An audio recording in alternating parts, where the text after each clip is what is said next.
Buenas tardes a todos y todas. Bien, sí, ahora sí, porque si no me pongo a hablar. Sí, el doctor Cecily la semana pasada habló de la oferta aceptada, que es así lo nombra el Código Civil, sí. y yo interpreté, tal vez erróneamente, seguramente, que él hablaba de la aceptación de la oferta, que se tiene que interpretar como la aceptación de la oferta, cuando se habla de la oferta aceptada. Y ayer Corina hablaba del lugar de donde sale la oferta, Exacto. que termina siendo aceptada. Exacto, así es, como dijo Corina. Bien. Y luego estimo que Cristian habrá dicho lo mismo, Tal vez yo entendí mal. porque es un tema que hemos debatido intracátedra oportunamente, porque recuerdan que el primer PGI que hicimos con la doctora Bioca fue de comercio electrónico. Sí. Y en aquel momento había poca regulación del tema, entonces debatimos mucho eso. Pero bueno, ahora por suerte está más claro en el código y resuelve el tema.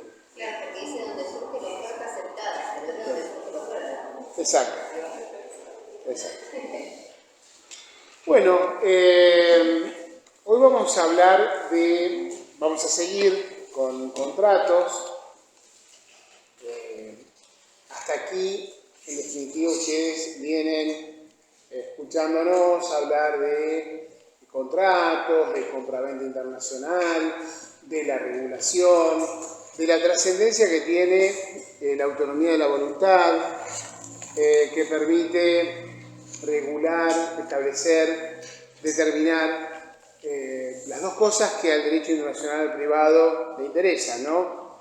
La autonomía de la voluntad permite establecer qué marco normativo se aplica, si el de un país, si la lex mercatoria, si un conjunto de reglas determinadas, eso en cuanto al derecho aplicable, por así decirlo, pero también la misma autonomía de la voluntad me permite de establecer la jurisdicción o el árbitro o los árbitros que van a resolver el problema. Y donde más justamente relieve, donde más trascendencia tiene, es en los contratos internacionales. Porque ustedes piensen que al momento de celebrar un contrato internacional, las partes quizás estén poco apegadas a un derecho o a una jurisdicción, a un país, sino que lo que hacen es realizar contratos, negocios y trascienden las fronteras estas cuestiones. Entonces van a tener su propia lógica, su propia regla. Esto de alguna manera impacta en cómo venimos estudiando el derecho. Nosotros les presentamos, cuando empezamos con la materia, la norma indirecta, la norma de conflicto, y aparecimos con cosas que probablemente ustedes antes no tenían en el radar jurídico. Bueno, probablemente la trascendencia que hoy tiene en el Código Civil y Comercial la autonomía jurídica también sea un aporte de esta materia. Porque piensen que se puede establecer todo, se puede regular todo. Esto, digamos, no aparece estrictamente con el Código Civil y Comercial, sino que es la consecuencia natural de un marco normativo que se aplica, que regula la compraventa internacional y que termina encontrando una solución igual en el Código Civil y Comercial. Es decir, el aporte no fue solo, o el hallazgo, o fue que se iluminaron, ¿no es cierto?, quienes redactaron el Código Civil y Comercial, en particular la parte de Derecho Internacional Privado, sino que ya venía del marco convencional. Mucha discusión había la trascendencia de cuál iba a ser el impacto de esta autonomía, ¿cómo estás?, de la voluntad. Entonces, claro, ustedes tienen que jugar con esta lógica, ¿no?, de pensar los contratos sin limitaciones. Claro, podrá haber limitaciones. El orden público, por ejemplo, una norma internacionalmente imperativa, el contenido del contrato puede limitar también, pero salvo esas regulaciones específicas o esas limitaciones que aparecen digamos, las pondremos o no como una limitante, tenemos la autonomía de la voluntad como eje rector. Entonces hoy, que vamos a ver contratos, parte débil, esta lógica se rompe. ¿Por qué? Porque en definitiva la autonomía de la voluntad está pensada para partes que tienen un poder de negociación digamos, en igualdad de condiciones. Esto se rompe, entonces aparece un sistema protectorio, como el que venimos siempre estudiando y llevando adelante cuando estudiamos, por ejemplo, derecho laboral. Hay un sistema intuitivo que termina cambiando la regla de la autonomía de la voluntad. Vamos a ver, estoy conectando otra vez con Maru, a ver si conecto, si no la llamo por la línea. Bueno, entonces, por eso decimos contrato parte débil, porque hay una parte que no está en igualdad de condiciones y aparece un sistema que protege en definitiva la voluntad. ¿Cómo? Estableciendo reglas concretas que protegen en definitiva a esa parte que no está en igualdad de condiciones. Así tenemos los contratos de consumo. Los contratos de consumo aparecen con esta lógica intuitiva, porque claro, tenemos en esencia una parte que es usuario, que es consumidor, y que en definitiva se va a encontrar con la otra parte que establece las condiciones, y que si incumple, tiene bastantes mejores chances de poder, en definitiva, por ejemplo, ir a una jurisdicción amigable, o ir a una jurisdicción que le resulte más cómoda, más cercana, más predecible. Entonces, bueno, se establecen pautas, como hay a nivel local, también a nivel contractual internacional, que protegen, en definitiva, al consumidor o usuario. Bueno, ahí tenemos la regulación del Código Civil y Comercial, en 1092, en 1093, en 1094, en 1095. Pero bueno, vamos al grano, por así decirlo. Les decía, vamos a empezar a analizar el marco, digamos, regulatorio del Código Civil y Comercial. Lo primero que vamos a ver en esta lógica que buscamos el juez competente, la ley aplicable, son las reglas de competencia. La primera pauta rectora es que no es posible la prórroga de jurisdicción. Son contadas las veces donde el ordenamiento prohíbe estrictamente la prórroga. Dice, acá en estos temas no se puede. Otro ejemplo, que todavía no hemos visto, seguro no vimos. Bueno, cuando estudiemos el reaseguro, ¿sí?, que sería el seguro de las compañías aseguradoras, ¿sí? El reaseguro es, digamos, se establece un seguro y se contrata con una empresa que así sí puede ser extranjera, porque los seguros tienen una regulación muy local, muy territorial. Es una decisión respecto del mercado de los seguros, ¿no?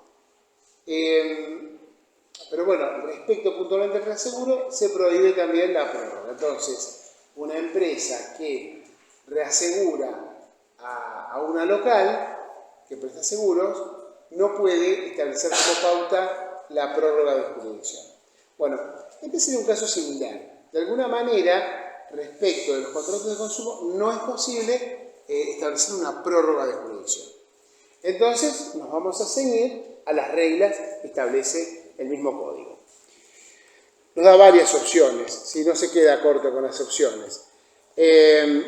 Bueno, respecto de relaciones de consumo, siempre, ¿no? Primero, establece elección del consumidor en lugar de celebración del contrato. Es bastante lógico, en lugar de celebración parece naturalmente razonable tenerlo como una referencia para justamente tener el juez competente. El cumplimiento de la prestación de servicio, de la entrega del bien, es decir, ya vamos, por lugar de celebración, lugar de cumplimiento.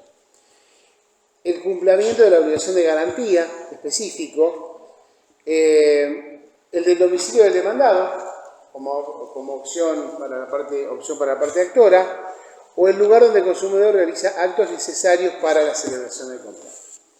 Es decir, así vemos varias opciones, todas, digamos, a favor, en definitiva, de la elección puntualmente del consumidor. El consumidor tiene, en definitiva, la alternativa de ir por un lugar lógico, celebración, lugar de cumplimiento de obligaciones específicas, como la de garantía, o a la vieja usanza, como establecen los tratados de Montevideo, el domicilio del demandado.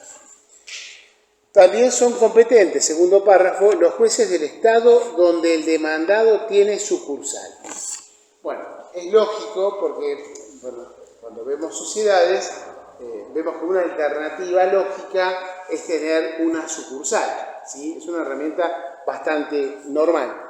O una representación comercial, en definitiva, que sería medianamente lo mismo. Es decir, si tengo una empresa con la que contrato una relación de consumo, si tiene sucursal, si tiene representante en determinado país, puedo, en definitiva, ir a esa jurisdicción. A ver, nosotros siempre miramos el Código Civil y Comercial desde nuestros jueces y desde, en definitiva, la jurisdicción natural de nuestros jueces. Es decir, vamos a poder interponer una demanda si la empresa tiene sucursal en nuestro país. Palabra más, palabras menos, ¿no? Y eso está bueno. Bueno, cuando éstas hayan intervenido en la celebración del contrato o cuando el demandado las haya mencionado a los efectos del cumplimiento de una garantía contractual. La acción entablada contra el consumidor, y acá digamos sería a la inversa, ¿sí? Venimos analizando las opciones de juez para el consumidor y ahora en definitiva lo demandamos al consumidor. Por la otra parte contratante, solo puede interponerse ante los jueces del Estado del domicilio del consumidor.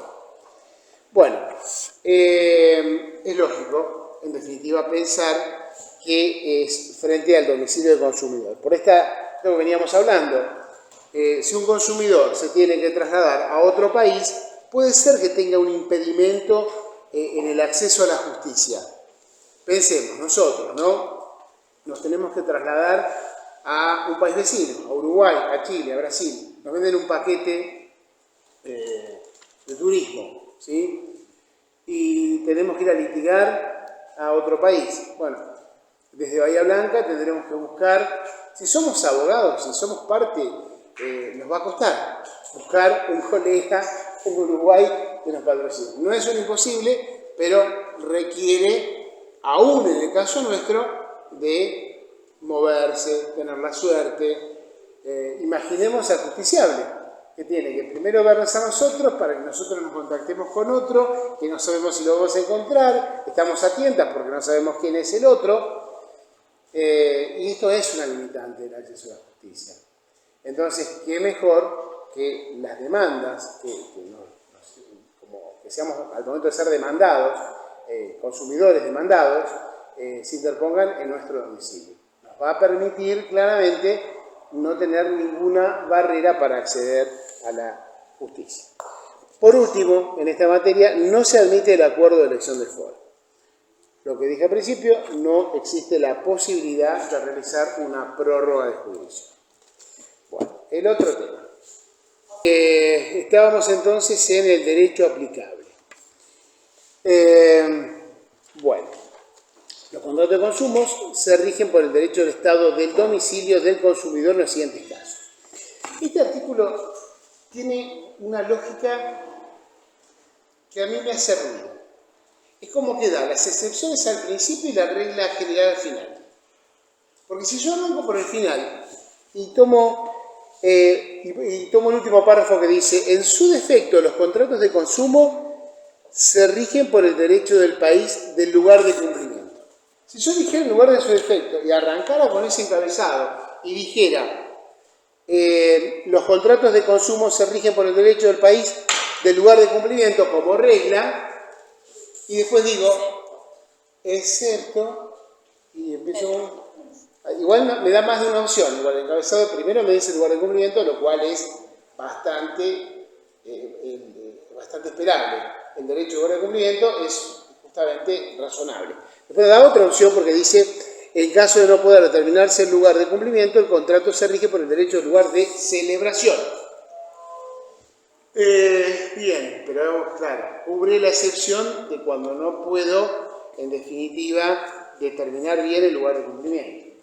Entonces voy como opcional al lugar de celebración. Pero después tengo las excepciones de arriba, que son 4. ¿Qué dice? La primera excepción. Bueno, estas pautas, ¿no? Los contratos de consumo se rigen por el derecho del Estado del domicilio del consumidor en los siguientes casos. A. Si la conclusión del contrato fue precedida de una oferta o de una publicidad o actividad realizada en el Estado del domicilio del consumidor y éste ha cumplido en él los actos necesarios para la conclusión del contrato.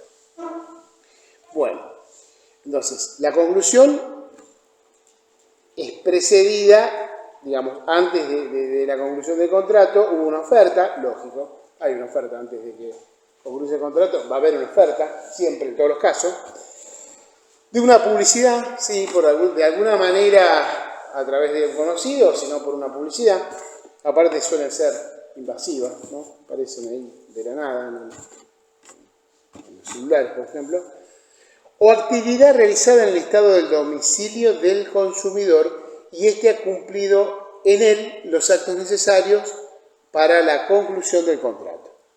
Entonces, en este caso, en el inciso A, estamos frente al derecho del consumidor cuando, para pasar en limpio, cuando se concluye el contrato, pero hubo primero una oferta, o una publicidad, o una actividad en el domicilio del consumidor. Actividad, generalmente. Cualquier cosa te permite casi agarrarte de ahí. B. Si el proveedor ha recibido el pedido en el estado del domicilio del consumidor. Ha recibido el pedido en el estado del domicilio del consumidor. Si el proveedor recibe el pedido en el domicilio del consumidor. C. Si el consumidor fue inducido por su proveedor a desplazarse a otro estado. Entonces fue inducido es porque te van a indicar que el camino hacia la cosa, el viaje, es vía, no sé, algo bastante común, por ejemplo, vía Chile, ¿sí? Algo que es bastante habitual, ¿sí? Si arrancás en un vuelo, puede ser vía Brasil también puede ser.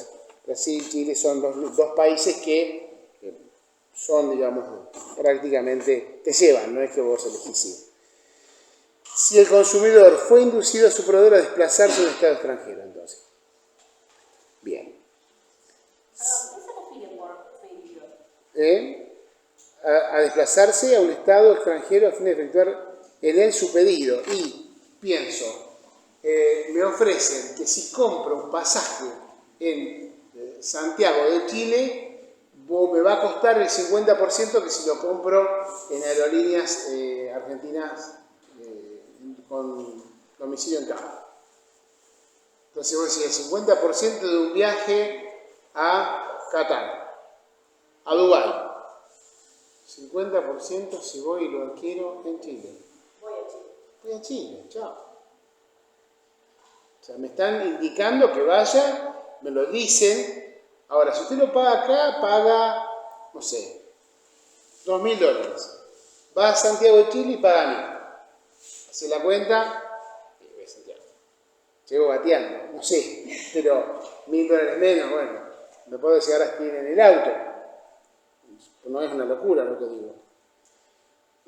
Si realmente, claro, te están llevando. Es como, viste, que vos vení, vos vas. Dije algo que parece muy abusivo, o muy claro, podríamos hacerlo doblegar, que sale en lugar de, o multipliquemos los pasajes, si son 4 personas. El ejemplo es más claro todavía. Son $4.000 menos. Sí, tomás un bondi y te va en el bondi, lo vas a sacar allá y después salís. No sé, se me ocurre. Es mucha la diferencia. Y vos sí en colectivo podés ir, o en un avión, o en un auto, pero seguro que a Dubái no llegás, tío. Y la diferencia es grande. Entonces, es como que vos decís, bueno, voy por el premio. ¿Sí? Se me ocurre, pueden haber otros ejemplos, pero bueno, ese me parece que es gráfico. D. Si los contratos de viaje por un precio global comprenden prestaciones combinadas de transporte y alojamiento. Cuando hablamos de transportes vemos esa lógica de que el contrato de transporte puede estar anexado a otro contrato. O que aún, digamos, un mismo contrato de transporte puede ser multimodal, por ejemplo, que vos vayas en avión, en tren, en camión, digo, un producto, ¿no? O la persona también. Puede haber tramos que sean distintos. Pero sí es muy común que cuando compras un paquete turístico te venden todo, te venden el pasaje y te venden... Es la garantía que uno tiene mental de decir, yo compro eso. Aparte, suele ser, si haces lo partís, no hay mucha diferencia. Entonces, si acá tengo resuelto el tema. No capaz que llego y ¿dónde duermo? ¿A dónde voy? Bueno, si lo tenés resuelto, y todos vamos por ahí. También es un poco una situación. Suele ser más barato comprar el paquete y demás. Es increíble esto. ¿No les pasó alguna vez? O de pronto vas a comprar, por dar un ejemplo, un pasaje en Aerolíneas Argentinas, vale 10 pesos. Vas a despegar, vale 9. O al revés. Capaz que vale 10 pesos igual, pero en Aerolíneas no hay disponibilidad y en despegar sí. ¿Cómo es? Si vuelvo. Le das hasta que nada, despegarte ahí, esperando y contando el tiempo, querés el pasaje y vas a despegar. Cosas que pasan, uno dirá, bueno, tienen una lógica que no se excede, pero si vas el otro día, nada en la Argentina y despegar sigue teniendo la posibilidad. Compran los paquetes, a veces hasta son más baratos y así funciona el mercado. Es así. No, también esto de que por allí querés un hotel y lo mismo, en el exterior pasa igual. Vos vas por esos caminos, no sé, ahora está este muchacho que hablaba ahí que era una empresa que te ofrecía. ¿Trivago? Trivago. Hotel Trivago. Claro, eso. Lo mismo, vos querés un hotel, decís no, voy a saltar, voy a llamar directo, no te podés comunicar, no hay reserva, o sea, si caes ahí es la solución. Vos querés buscar la vuelta y vas por ese camino y vas seguro. Así funciona. Tristemente así funciona. Bueno, entonces, si los contratos de viaje por un precio global comprenden prestaciones combinadas de transporte o alojamiento, rige el derecho del Estado del domicilio del consumidor. En la opción 4, ese sería el caso también. Y ahora vamos a lo que yo me anticipé a decirles antes, que si en definitiva, en su defecto, los contratos de consumo se rigen por el país del lugar de cumplimiento, porque la regla del lugar de cumplimiento, el lugar de ejecución, es una regla que aplica. O sea, uno dice, bueno, percibo un contrato. ¿Qué es lo natural? El lugar de cumplimiento, el lugar de ejecución. Claramente aparecen como una alternativa razonable. Pero bueno, salvo que encontremos, como en estos casos, excepciones. A mí me está costando articular esto con lo que vimos ayer de contratos introcentes, que dijimos que el lugar, que la penalización es el lugar donde surge la oferta aceptada, o sea, las ofertas. Pero vos tenés que cambiar la cabeza. La clase de ayer terminó ayer, y era contrato entre ausente, y hoy estamos en contrato de consumo. Entonces, ¿qué pasa? Lo de ayer había un pie de igualdad entre las partes, y ahora estamos con un nivel protectorio. Entonces, la balanza ahora se enfoca, hay una parte que es más débil y la vamos a proteger. ¿Quién es el más débil? El consumidor. Entonces, todo lo que vimos ayer aplica para personas iguales. Porque ayer seguíamos la línea de los contratos en general. Prima la autonomía de la voluntad, priva que las partes pueden pactar. En todo caso, para los conflictos de comercio electrónico, la regla de la oferta aceptada es una solución, porque si no entras en un limbo de decir cuál es la solución. Entonces se generó esto. Es una decisión del legislador, claro. Otro legislador puede tener otra decisión. La oferta aceptada en otro país cambia. O sea, no tiene por qué ser la misma. Ahí aparece la cuestión de verificar qué pasa en otro ordenamiento. En un ratito los voy a invitar que vamos a hacer ese ejercicio. ¿Qué pasa en otro ordenamiento? Porque uno dice, bueno, pero para hacer el ejercicio, no digo que vamos a investigar nada acá. Por así podrían investigarlo después, en un futuro. Vieron que la materia tiene muchos huecos para investigar. O sea, es Es llamativo que no haya más trabajos de tesis. Antes teníamos muchos trabajos de tesis, se ve que hoy no alumbramos, no sé, o nos tiene, o no, algo pasa. O somos nosotros o no alumbramos, pero los temas son interesantes, y generan, no digo la primera parte de la materia ni los estatutarios, pero sacando eso, el resto va.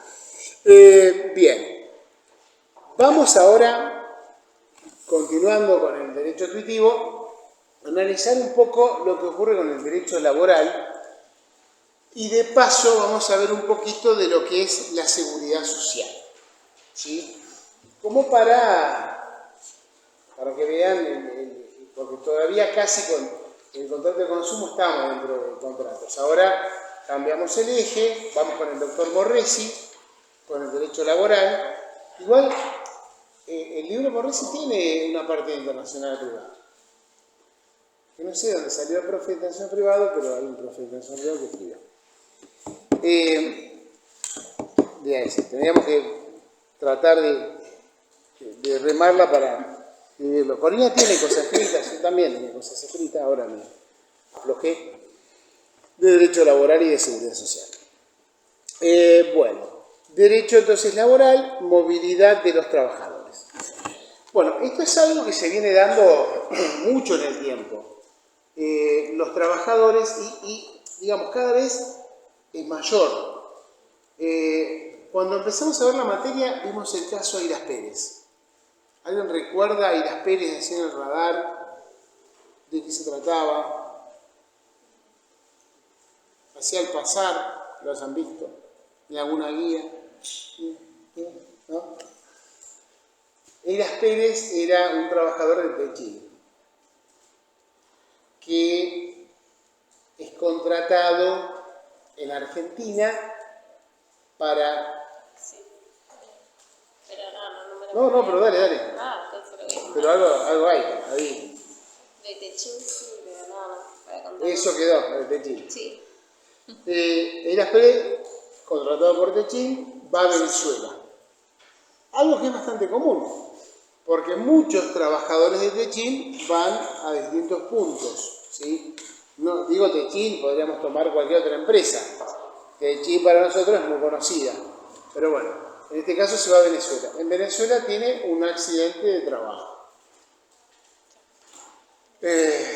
Vuelve a Argentina. Y desde Argentina dice, tuve un accidente de trabajo grave. Voy a hacer un juicio. Va a haber un colega en Campana. Y el colega de Campana, con el Código Civil anterior, en el Tribunal del Trabajo, presenta una demanda por el accidente. Pensemos que antes, bueno, igual en un caso con este grado de internacionalidad, la Comisión Médica, papel de reciclaje, no va a aplicar Comisión Médica, ¿no? Porque nosotros tenemos el sistema de ART, no todos los países tienen el sistema de ART. A ver, la ART te puede cubrir en otro país, pero hay más dificultades porque tenemos que pensar que hay que trabajar un plan de seguridad, que tiene que estar aprobado. Son muchos detallecitos que en el medio del camino pueden quedar en el limbo de las buenas intenciones. Entonces, bueno, Iras Pérez tiene un accidente en Venezuela. Va a haber un colega en Campana y el colega de Campana, con el Código Civil de Vélez, inicia una demanda. Y los jueces del Tribunal del Trabajo deciden.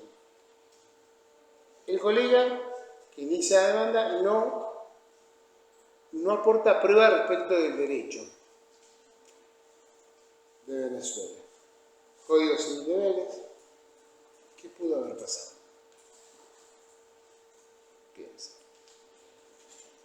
Lo tomaron porque es un hecho. No había que probar. No lo estoy adivinando. No, pero no estás mal. Código Civil de Vélez, nosotros dijimos al principio de la materia, una de las ventajas que nos trajo el Código Civil y Comercial es que ahora el derecho extranjero se aplica de De oficio. De oficio. Entonces ya no hay que alegar y probar. A veces se nos puede pasar. Podemos no hacer una demanda lo suficientemente completa y somos humanos aparte. A ver, pensemos, la prueba, o sea, todo lo que estamos viendo en la teoría, después hay que volcarlo en una cápita que dice prueba, no ofreciste la prueba y te querés matar. No, ¿cómo no me di cuenta? ¿Cómo no me di cuenta? ¿Cómo? Bueno, a veces no te das cuenta. Es así. Por eso está bueno siempre reflexionar respecto a las demandas. No hacerla de un día que te iluminaste, un domingo iluminado de lluvia, y después vas el lunes a la mañana temprano y la pasaste. No revisaste nada, después te querés matar. ¿Cómo no pedí otra prueba? Bueno, piensen bien, la cápita de la prueba es clave para que las demandas prosperen. Es así. No solo es el derecho también se presume. Y más, si se presume conocido por la sociedad, si la cápita de derecho no está muy completo, los jueces deben también tener sobre el derecho. Pero bueno, si se considera al otro ordenamiento como un hecho, hay que alegarlo y probarlo. No lo alegaron, no lo probaron, no prosperó la demanda. ¿Cómo se prueba? ¿Cuáles existen tal artículo?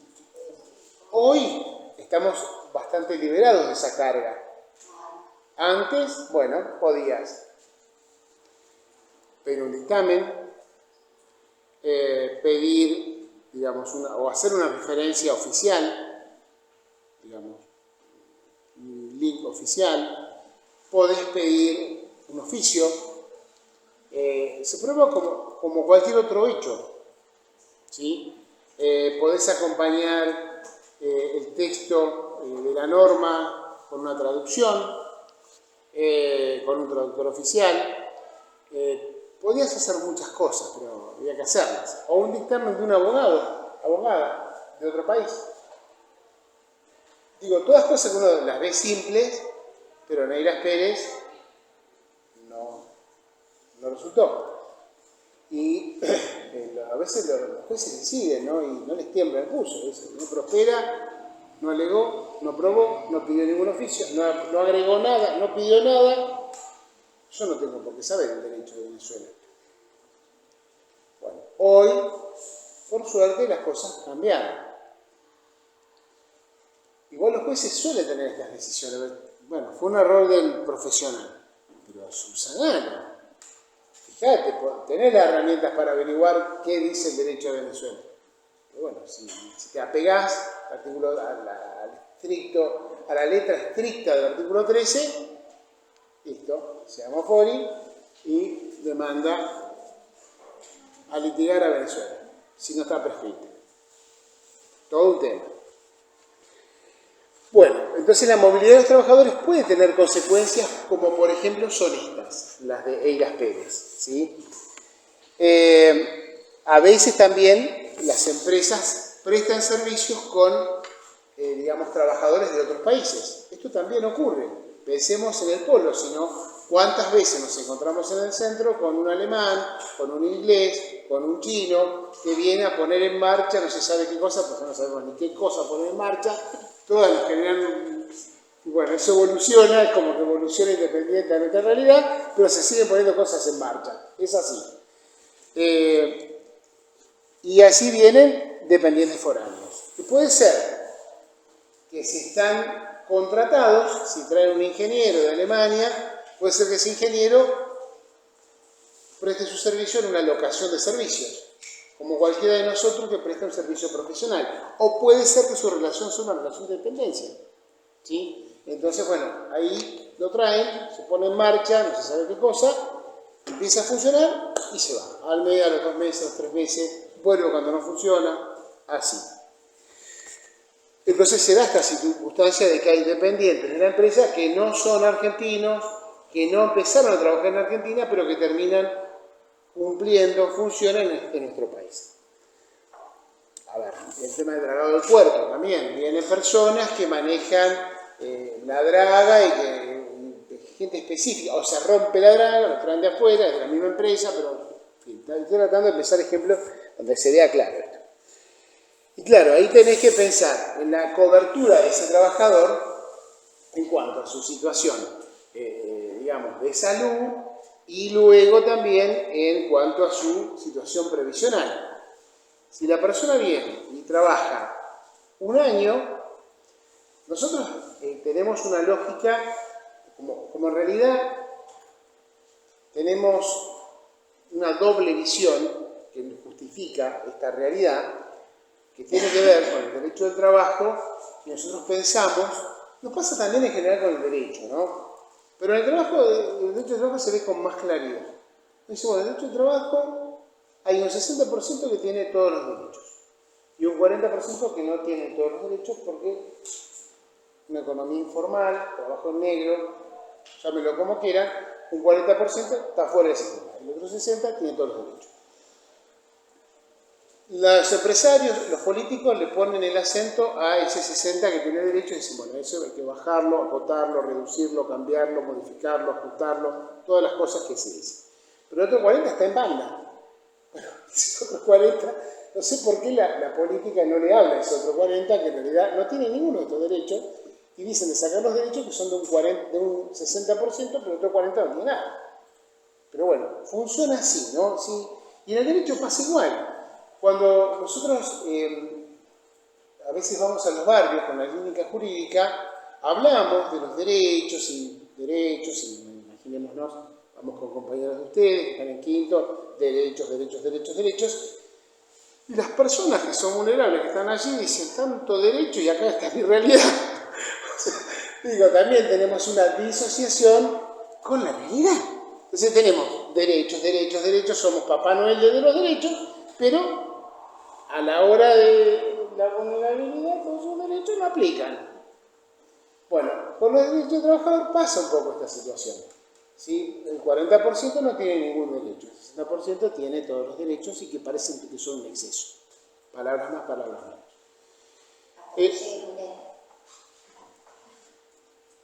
Llegue el que llegue, estamos complicados. Si no existe un consenso que la política trabaje en políticas de Estado y que se logren consensos, de esta, un Superman, 2 Superman, 3 Superman, no nos van a sacar. Pase lo que pase el domingo, lo importante sería que el lunes, si quieren a partir del 10 de diciembre, se elaboren consensos, se trabajen políticas de Estado. Hoy por hoy siempre pensamos que para jubilarte tenés que tener los 30 años de servicios. Situación que es muy difícil que, quien trabajó en el mismo lugar y demás, y fue parte de ese 60% que trabajó en blanco, va a tener los 30 años. Ahora, si el que estamos hablando del que tiene que cumplir los 30 años, pero está dentro del otro lado, el 40 que trabaja en negro, no va a cumplir con los 30 años de servicio, con los 30 años de aporte, concretamente. Y así va a aparecer la solución, digamos, de una moratoria como una alternativa que te permite acceder a un beneficio jubilatorio. La verdad que en eso creo que no habría que tener discusión. Si socialmente convalidamos todo, que el 40% trabaja en negro, es necesaria una moratoria. ¿Cómo se jubila la persona? Cuando llega a los 65, a los 70 años, necesita de un PAMI, de una obra social, la necesita. Esto es así. O sea, esto le pasa hoy a los que tienen 70 y nos va a pasar a nosotros cuando tengamos 70. Aunque hagamos deporte, comamos sano, además los achaques van a venir igual. Necesitas el PAMI, la obra social PAMI, o una obra social y un ingreso. Entonces, socialmente hay que dar una solución a estas cuestiones. O empezás a ocuparte seriamente de que ese 40% que trabaja en negro tenga aportes, cosa que la política ninguna escuché, si escuché a alguno, me invito a que me lo diga, dígamelo si alguno de los que están se ocupa de ese 40%, porque aún ni los que más sí parece que se ocupan, no se ocupan, no ponen en valor esa realidad. Bueno, hay que solucionar los temas y esta es una alternativa. Yo les comento algo. Yo cuando empecé a ejercer la profesión en los 90, los convenios para tomar los aportes previsionales de otros países jugaban en primera. Porque muchas personas que se iban a trabajar a otro país para completar los 30 años sin ningún tipo de moratoria. ¿Saben cómo se aferraban a un añito que trabajé en España, a un añito que trabajé en Italia, a medio año que trabajé en Chile? Si vos tenés que completar los 30 años, tratás de agarrar lo que tengas. Es así de duro. Hoy nos olvidamos de eso, están las moratorias previsionales que son una solución, reitero, para esa situación que no me voy a entender más. Bueno, entonces ahí aparecen las jubilaciones con aportes de diferentes países.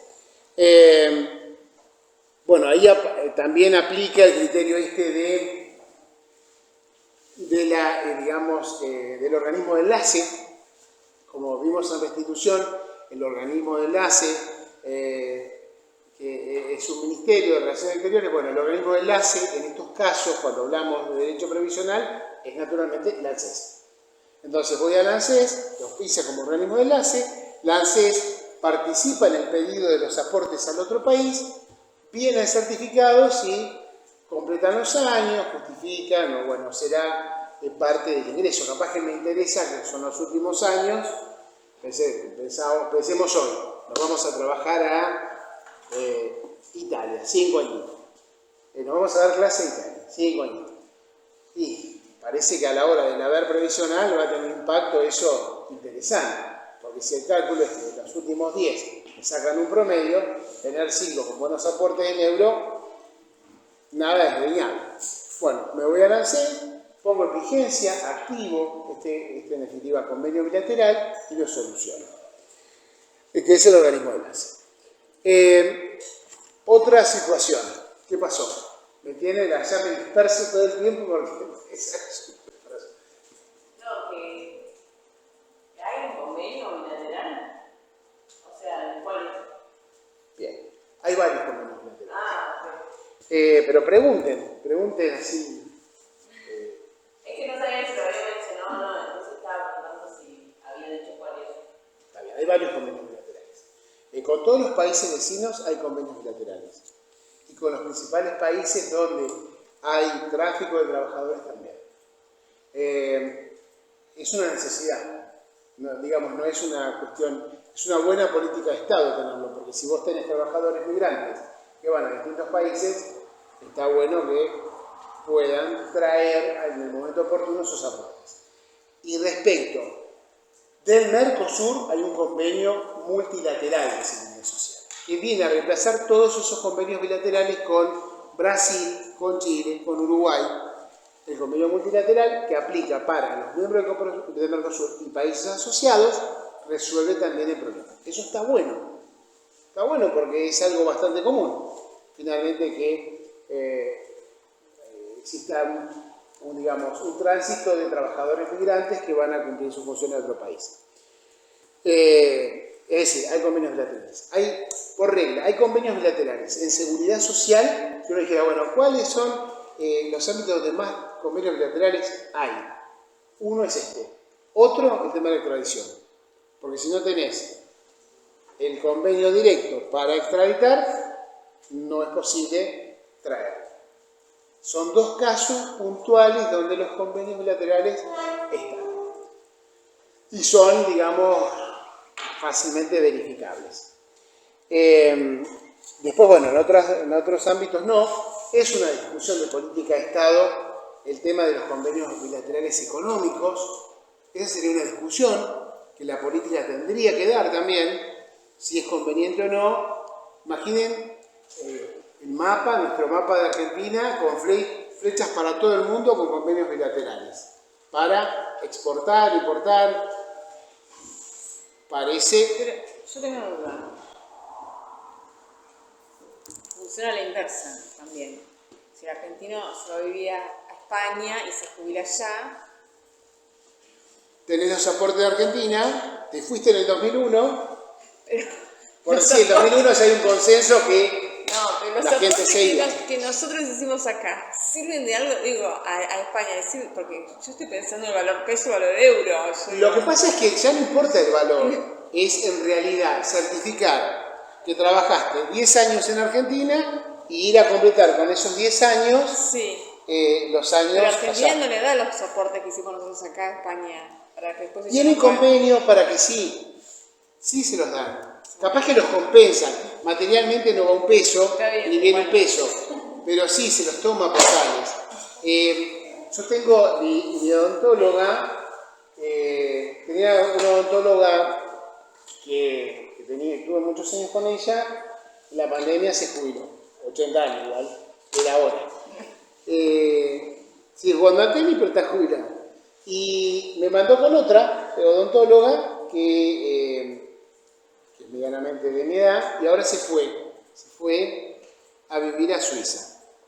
Y se llevó los aportes de Argentina.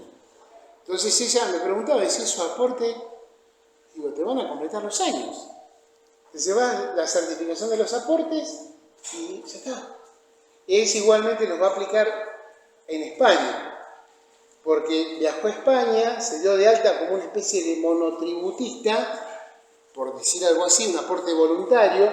Ella, las hijas, durante muchos años ella le giraba plata a las hijas, y después las hijas empezaron a pagar el monotributo ese. Cada uno busca la vuelta. Vos decís, mirá vos, odontóloga es más un economista que una odontóloga. Porque claro, yo decía, esta gente se va a ir allá a pasarla mal.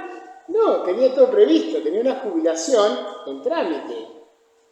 Porque cuando las hijas se fueron, obviamente como padre ayudaron a las hijas, pero después le dijeron, no, mirá, no, páguennos una especie de monotributo, con eso, después cuando venga el momento, avión, vendemos todo y nos vamos allá y tenemos una jubilación.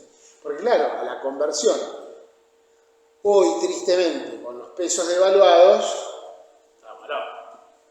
¿quién se va a ir jubilado? ¿A qué? A pedir limón. Porque ¿cómo vas a hacer para comer? En todos los casos está bueno. O sea, si estás jubilado allá y venís para acá, o si te vas allá. Porque en este caso estaban las hijas allá.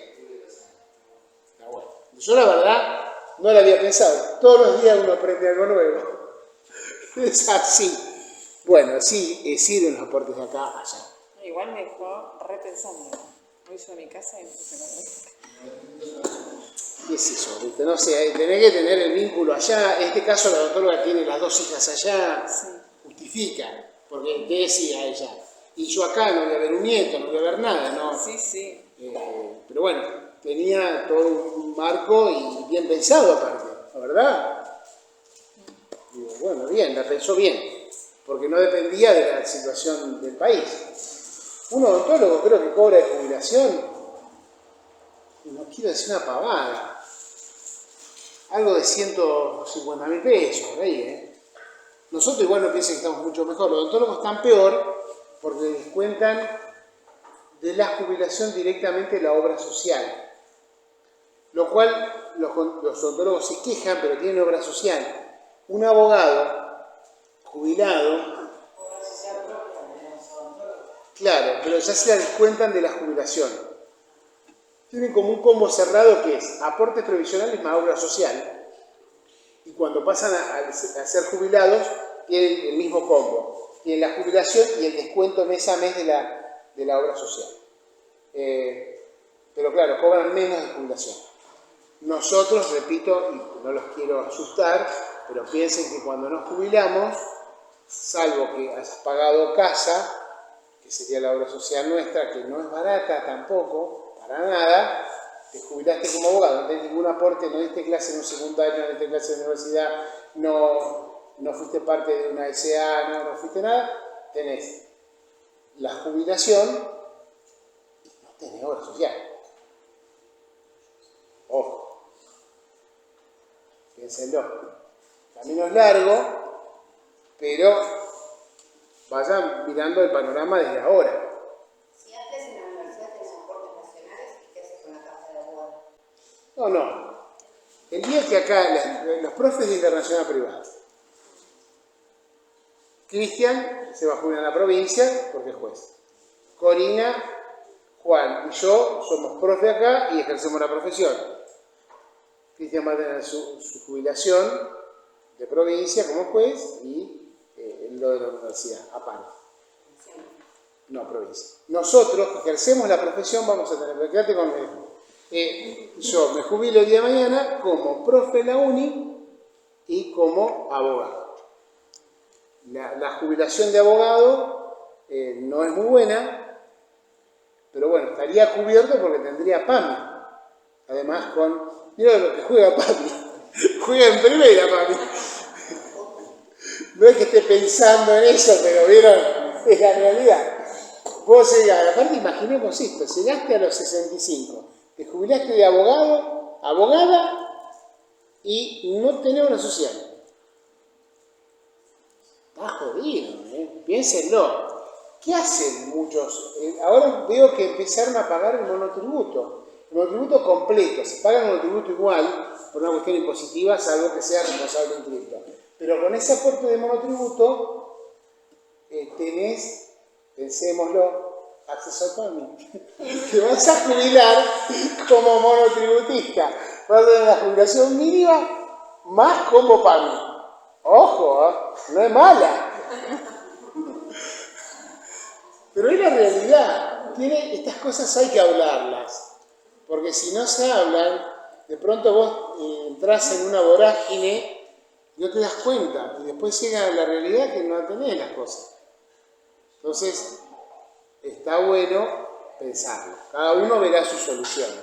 Pero piensen que alguna jugada tengan prevista como para estar a cubierto, porque si no, con la jubilación de abogado o abogada, por más que tenga muy buenos aportes, alguien dirá, bueno, no me interesa porque voy a estar lleno de propiedades, inversiones, ojalá.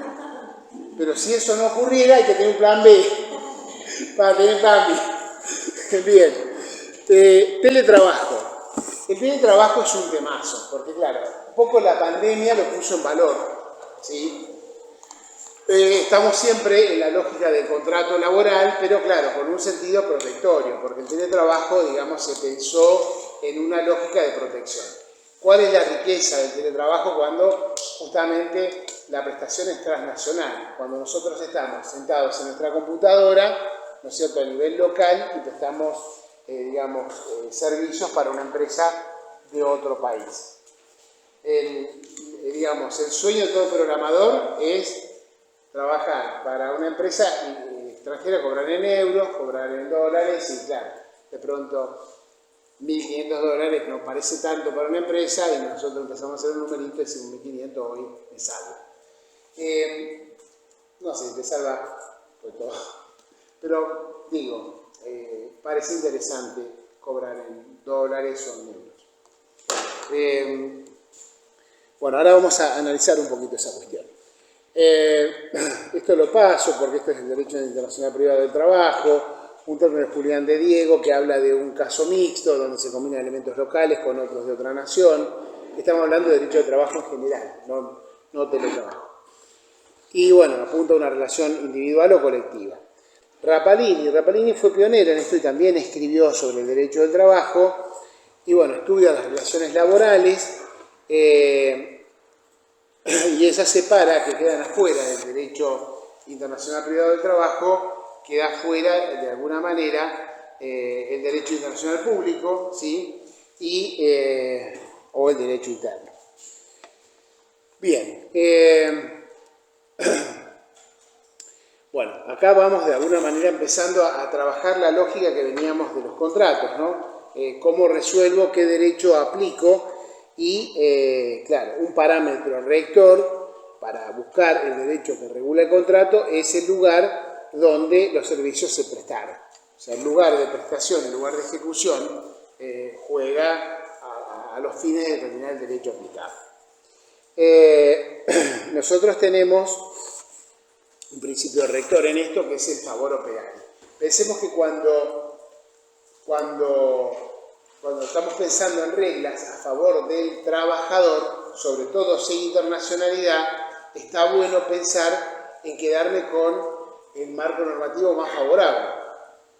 Y ahí, bueno, da para analizar a través del derecho comparado cuán beneficioso es nuestro derecho, ¿sí? Porque por ahí uno dice, bueno, tenemos un derecho protectorio bárbaro y hay que ver si a la postre comparado con otros sistemas es tan bárbaro. Pero bueno, es un trabajo interesante para hacerlo. De alguna manera, el principio rector es estar a favor del trabajador, con las reglas del orden público, de por medio también, que auspician también como protección, ¿no? El orden público siempre está pensado para proteger. El artículo 3 de la Ley de Contrato de Trabajo. Fue visionario el artículo 3. ¿Por qué fue visionario? Porque pensemos que la Ley de Contrato de Trabajo es del año 76. En la primera o en la versión originaria tenía la aplicación de oficio del derecho extranjero. Es más, lo que ahora llegó en el 2015 con el Código Civil y Comercial ya lo tenía previsto el artículo 3 de la Ley de Contrato de Trabajo. Algún cráneo se le ocurrió sacar. Eso estaba bueno y dije, bueno, eso lo recortamos. Eso, papelera reciclaje. Y en la versión, digamos, recortada, no quedó la aplicación de oficio del derecho extranjero. Pero sí nos da una pauta rectora que yo le hablaba el otro día con una colega que me gusta el derecho internacional privado. Estuvo bueno el análisis, porque pensábamos, bueno, ¿qué normas de derecho, qué normas internacionalmente imperativas se nos ocurren más allá del artículo 124 de la Ley de Sociedades? Y por ahí decíamos, por ahí el artículo 3 de la Ley de Contrato de Trabajo podría ser también una norma internacionalmente imperativa. Claro, esto es un concepto así fresco, sin mucha discusión profunda del tema, pero me quedo, digo, sí, podría ser que el artículo 3 efectivamente auspicie como una norma internacionalmente imperativa. Porque, ¿qué dice la norma? Dice que esta ley regirá todo lo relativo a la validez de derechos y obligaciones de las partes, sea que el contrato de trabajo se haya celebrado en el país o fuera de él, en cuanto se ejecute en nuestro territorio. A ver, vieron que hay una similitud con el 124 de la Ley de Sociedades. Podría ser que la tomaran como un ejemplo más de una norma internacional imperativa porque se planta el artículo 3 y dice, yo me declaro aplicable. ¿Sí? ¿Cuándo? Se ejecuta en mi territorio. Por allí viene, podría ser. Reitero, no es algo que hay que dar una vuelta de tuerca más, pero podría ser un ejemplito de eso también. Reitero esta cuestión que antes el mismo artículo 3 invitaba a la aplicación de oficio, pero después se sacó. Y a esto se le suman el artículo 2652 y el 2653.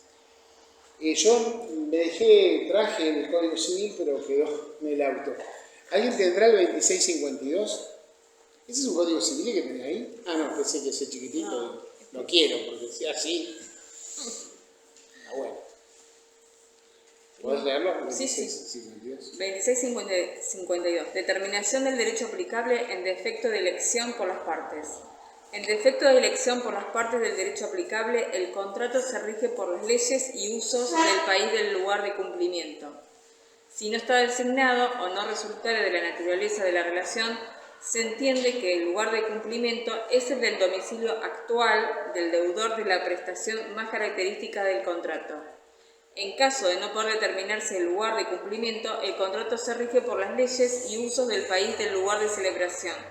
La perfección de los contratos entre ausentes se rige por la ley del lugar del cual... No volvamos porque va a volver a dejemos ahí esa parte, ¿no? Si dije, no, estamos de nuevo ahí. Bien, entonces es el lugar de cumplimiento, el lugar de celebración, que nos propone el 2652. Y el 2653, que completa este artículo 3, es porque es una cláusula de excepción. Cuando yo pido que se aplique mi derecho porque tiene un vínculo, en principio, más estrecho. ¿Podrías leerlo el 2653? O alguien, no sé. No hay más comentarios. Bien. Cláusula de excepción. Excepcionalmente, a pedido de parte y tomando en cuenta todos los elementos objetivos y subjetivos que se desprendan del contrato, el juez está facultado para disponer la aplicación del derecho del Estado con el cual la relación jurídica presente los vínculos más estrechos. Esta disposición no es aplicable cuando las partes han elegido el derecho para el caso. Claro, si elegiste el derecho, no. O sea, no es que vos decís, bueno, ahora pido que se aplique mi derecho porque me gusta más, porque lo conozco, porque me asegura, ya elegiste otra cosa. Hay un margen para la autonomía de la voluntad aún en el derecho laboral internacional. Dependerá de cada caso, es un tema a mirar finamente en cada caso. Pero siempre hablando pedido del trabajador. ¿Cómo? Siempre del lado del trabajador. Lo que pasa es que, a ver, volviendo al ejemplo del ingeniero que viene a Alemania a poner en marcha no sé qué cosa ahí al polo, ¿no? Por así ese ingeniero sí firmó un contrato. Yo les digo la verdad, cuando tuve relación de dependencia, cuando estaba estudiando trabajé en un hotel, en La Plata. No firmé nada. ¿Nadie firmó algún contrato alguna vez de trabajo? Alguna vez sí, hay quien le sirve, pero no se estila siempre firmar un contrato. O sea, a veces te hace firmar, a veces no te hace firmar. Por así, si le sirve, te hace firmar. Si de pronto no sirve, no tenemos las reglas generales y listo, porque puede ser verbal o escrito, así lo dice la LST. Y es válido igual, verbal o escrito. Después, todo toma su curso. Y una regla, digamos, que está fuera del LST, te podría decir en negro o en blanco. Y también funciona así. O sea, digo, finalmente el contrato igual, habrá que probarlo.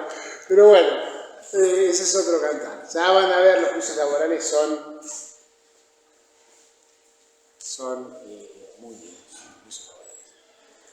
Últimamente no te dejan hacer la vista de causa porque los jueces quieren que existan acuerdos.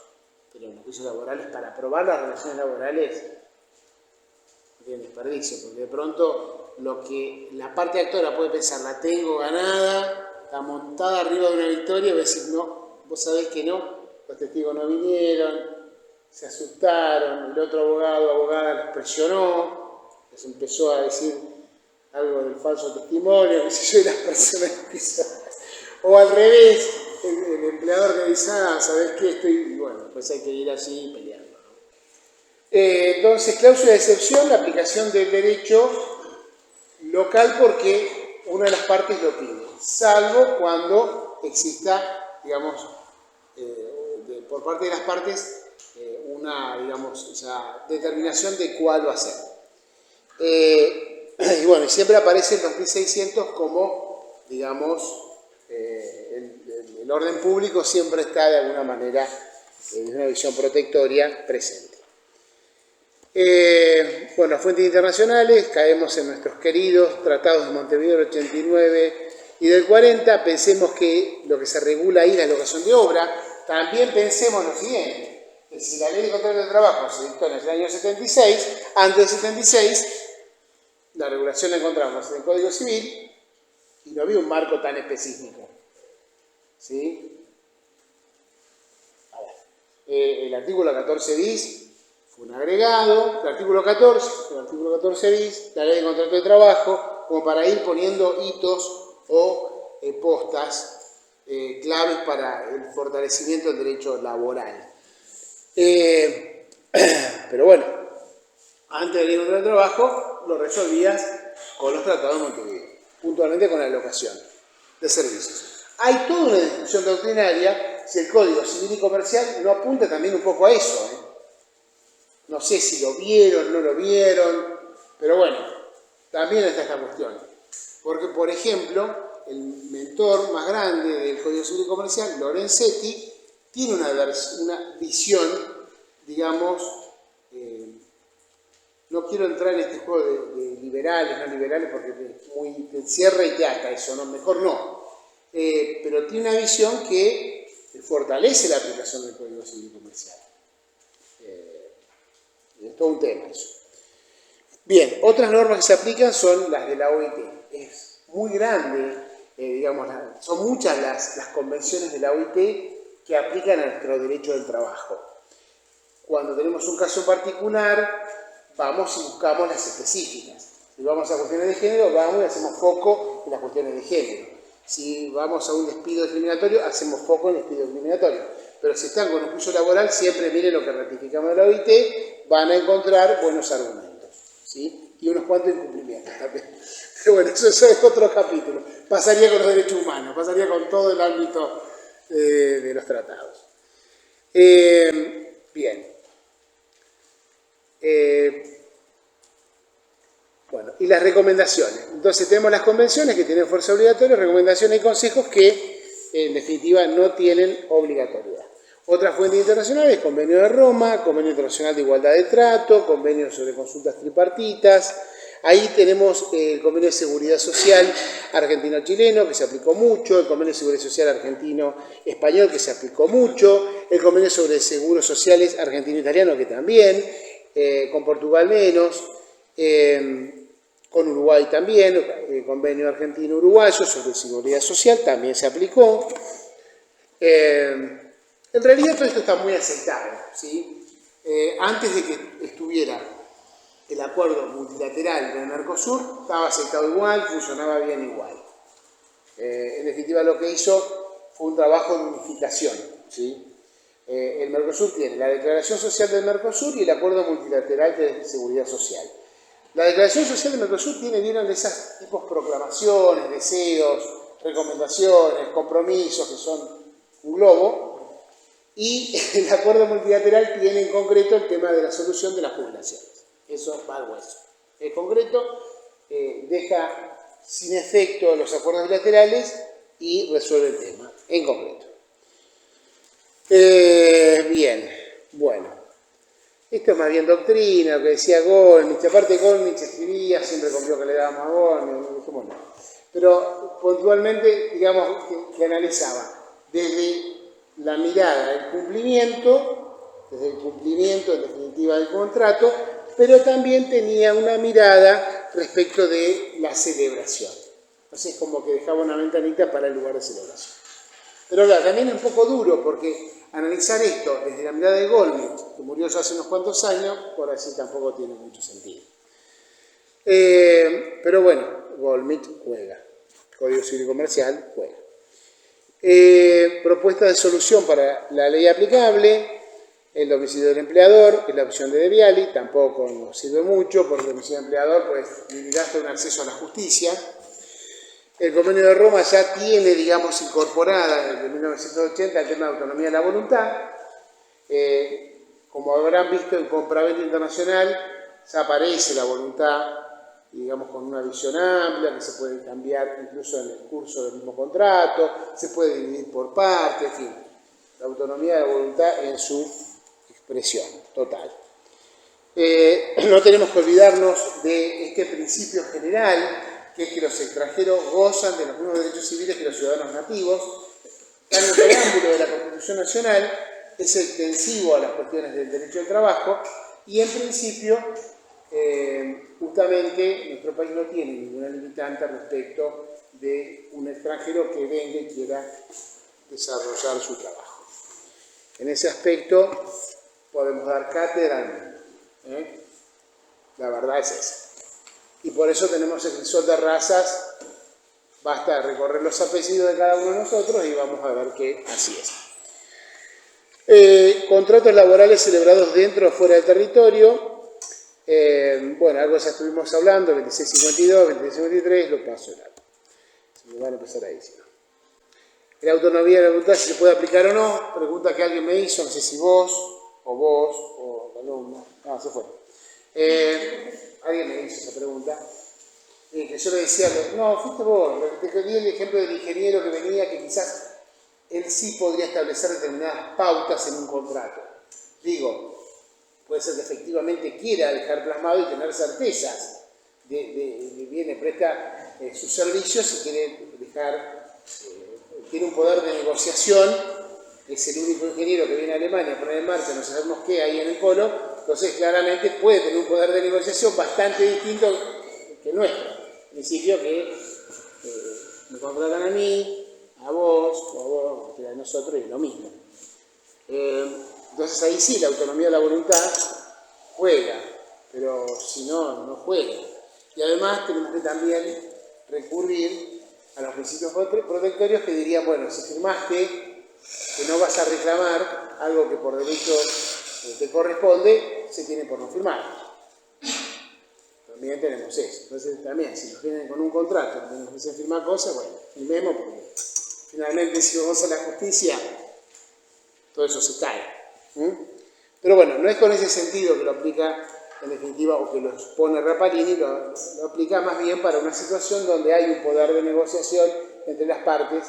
En ese ejemplo que yo daba, el ingeniero alemán que viene y firma, ahí sí se podría dar ese ejemplo porque tiene un poder de negociación y en definitiva va a tener siempre el orden, el límite protectorio también del orden público. Si el artículo 3, como decías, fue una norma de interpretación imperativa, en el caso del ingeniero alemán, si él considera por algún motivo la aplicación de un derecho que resulta mejor para su condición, no podría hacerlo si fuera una norma internacionalmente imperativa, ¿verdad? Porque se aplicaría el derecho argentino, que es la ley de contrato de trabajo. Si desempeña su trabajo acá. Claro, pero claro, ahí aplica, él diría, bueno, pero si es un mejor derecho que me ampara más, sí aplica. Porque estamos también preservando ese sentido protector, indubio pro operario. Si tiene un derecho mejor para ejercer, lo puede ejercer, porque es mejor, no es peor. No es que está resignando derechos.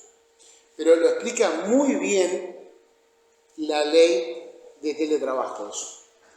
Justo, te anticipaste, voy al hueso ahí está. Lo aplica muy bien. Este es el régimen del contrato de teletrabajo, artículo 17 de la ley, y voy ahí porque justamente lo dice. ¿Alguien podrá leerlo? Prestaciones transnacionales. Cuando se trata de prestaciones transnacionales de teletrabajo, se aplicará al contrato de trabajo respectivo la ley del lugar de ejecución de las tareas o la ley del domicilio del empleador, según sea más favorable para la persona que trabaja. Bien, dejemos allí. Es decir, se aplica al contrato respectivo la ley del lugar de ejecución, que medianamente es lo que veníamos hablando y que va quedando como consolidado que el lugar de ejecución en el contrato laboral juega. Pero después dice también, o la ley del domicilio del empleador, según sea más favorable para la persona que trabaja. Entonces, claro, aparece este principio pro-operario. Porque si es más beneficioso, el ejemplo que vos dabas, aplico la ley más beneficiosa. Por este sentido protectorio. Después habla del contrato en caso de contratación. En caso de contratación de personas extranjeras no residentes en el país, se requerirá la autorización previa de la autoridad de aplicación. Los convenios colectivos, acorde a la realidad de cada actividad, deberán establecer un tope máximo para estas contrataciones. Bien. Por un lado, prevé la circunstancia inversa, ¿no? Donde alguien, un empleado que tiene su domicilio en otro país o tiene otra nacionalidad, presta servicios para una empresa local. Pero ¿qué dice con buen criterio la ley de trabajo? Bueno, todo sujeto, en definitiva, a un tope máximo. Es decir, que con esto no se termine perjudicando el empleo local. ¿Sí? Y esta lógica de uno dice, bueno, bien, siempre nos vemos peyorativamente qué mal que estamos, pero bueno, no sé si les pasó de cruzarse con alguien que viene, por ejemplo, de Venezuela, ¿sí? ¿Y qué les dice a esas personas? ¿Estamos mal? A pesar de que nosotros estemos incendiados. ¿Qué nos dice? Nosotros todavía podemos decir lo que pensamos, sin que desaparezcamos. Pero que ellos empezaran como estamos nosotros ahora. Me lo han dicho varios, y en situaciones distintas. Bien. Pero en general, respecto de lo que aplica hoy, del derecho del trabajo, te dicen que estamos bien. En general te dicen que estamos bien. Vos decís, bueno, estamos bien. Y claro, hay que autoconvencerse que es la realidad. O sea, de acuerdo a qué parámetro tomemos, no estamos tan mal. Y eso que hoy estamos mal. Bien, teletrabajo entonces apareció con la pandemia, inmediatamente surgió esta regulación, ¿sí? Tiene justo lo que planteó el compañero, cuando es, en definitiva, si es mejor lo de afuera, lo toma, ¿sí? El domicilio del empleador por caso, la lógica de que estamos trabajando desde nuestra casa para una empresa en el exterior, ¿no es cierto? O a la inversa. Es decir, que la regulación, más allá, es toda protectoria, porque protege en cuanto a la intimidad, protege en cuanto a los cambios, digamos, de lugares de trabajo. Si el que está virtual, después le piden que vaya presencial; si el que está presencial, después le dicen que vaya virtual. Entonces, todas estas cuestiones, la discriminación. Una cosa que me llamó mucho la atención de la ley del teletrabajo, habla de el cuidado, dice, de menores de 13 años, de adultos mayores, ¿sí? Un espacio, un tiempo para cuidar a los adultos mayores y personas con discapacidad. Me pareció interesante, la verdad que, va en ese sentido, ¿no? Un derecho protectorio que pondere el cuidado de un adulto mayor, parece que está muy bien, pero bueno, falta un camino en eso, ¿no? Como para decir, bueno, cuido a un adulto mayor y tengo una digamos, contemplación y en definitiva, no finalmente un despido discriminatorio, por así decirlo, a raíz de esa circunstancia, ¿no?